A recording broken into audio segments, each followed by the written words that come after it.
আজকে ঐতিহাসিক 5 আগস্ট। আপনারা সকলেই জানেন দীর্ঘ 17 বছরের আন্দোলন সংগ্রামের প্রতিফলন আজকের এই 5 আগস্ট।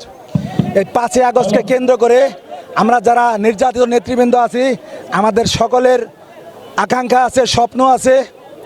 এই স্বপ্ন বাস্তবায়ন করার যে মালিক মহান আল্লাহ এবং তারপরে আমাদের বাংলাদেশ জাতীয়বাদী দলের কর্ণধার জনাব তারেক রহমান এবং ধামরাইতে মাটি মানুষের নেতা আলহাজ তমিজউদ্দিন, যার নেতৃত্বে আমরা দীর্ঘ সময় এই রাজপথে আন্দোলন করেছি, সংগ্রাম করেছি।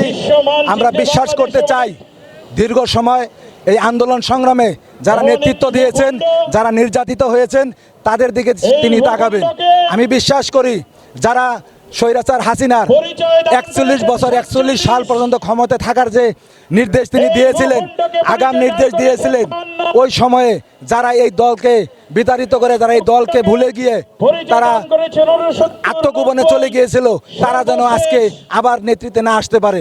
আমরা বিশ্বাস করি সঠিক নেতৃত্বের মাধ্যমে আমাদের এই 5 আগস্টের এই যারা এই ত্যাগ স্বীকার করেছেন তাদের যেন আমরা মূল্যায়ন করতে পারি, আমরা যেন তাদের পাশে থাকতে পারি।